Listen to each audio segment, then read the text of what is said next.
मोदी सरकार ने अपनी कैबिनेट में बड़ा फेरबदल कर दिया है। किरेन रिजिजू को कानून मंत्री की कुर्सी से हटा दिया गया है।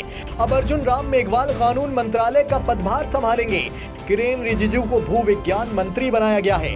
अब सवाल उठ रहा है कि 2024 के चुनाव में जब 1 साल से भी कम का वक्त बचा है, तब मोदी सरकार को इस फेरबदल की जरूरत क्यों पड़ी।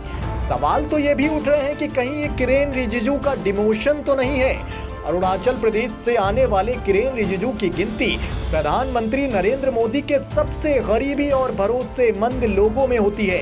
इसका अंदाजा इसी से लगाया जा सकता है कि जब से मोदी सरकार आई है तब से वो मंत्री रहे हैं, जबकि इस दौरान कई दिग्गजों की छुट्टी हो गई। पहले कार्यकाल में पूरे 5 साल गृह राज्य मंत्री रहे।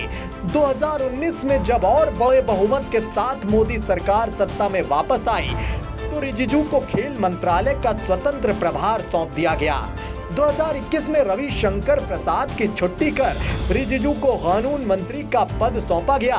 ये उनका बड़ा प्रमोशन था। पहले राज्य मंत्री, फिर स्वतंत्र प्रभार और उसके बाद कैबिनेट मंत्री, वो भी कानून मंत्रालय। लेकिन 2024 का चुनाव करीब आते ही ऐसा क्या हो गया कि उनका मंत्रालय बदलना पड़ गया। दरअसल इसके पीछे की एक वजह न्यायपालिका को लेकर उनके बयानों को समझा जा रहा है। बतौर कानून मंत्री किरेन रिजिजू लगातार चर्चा में रहे। न्यायपालिका और सुप्रीम कोर्ट की कॉलेजियम व्यवस्था पर उनके बयान कई बार मीडिया की सुर्खियों में रहे। उन्होंने सुप्रीम कोर्ट की कॉलेजियम व्यवस्था पर सवाल भी उठाए थे। कुछ महीनों पहले रिजिजू ने कहा था कि जजों की नियुक्ति के कॉलेजियम सिस्टम में कई खामियां हैं और ये संविधान के लिए एलियन हैं। उन्होंने ये भी कहा था कि जजों की नियुक्ति पर तब तक विवाद रहेगा जब तक कॉलेजियम सिस्टम रहेगा।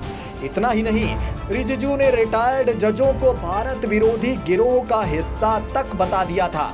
सुप्रीम कोर्ट की 2 जजों की बेंच ने मौजूदा कानून मंत्री के बयान पर आपत्ति भी जताई थी।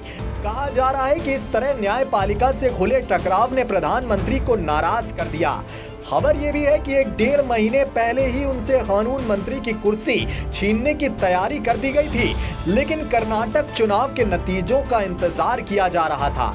दूसरा ये भी कहा जा रहा है कि कॉमन सिविल कोड को देशव्यापी स्तर पर लागू कराने में हो रही देरी से भी प्रधानमंत्री खुश नहीं थे और उसी नाराजगी के चलते ये डिमोशन हुआ है। हालांकि राजनीतिक जानकार इसे बीजेपी की चुनावी रणनीति से जोड़कर भी देख रहे हैं।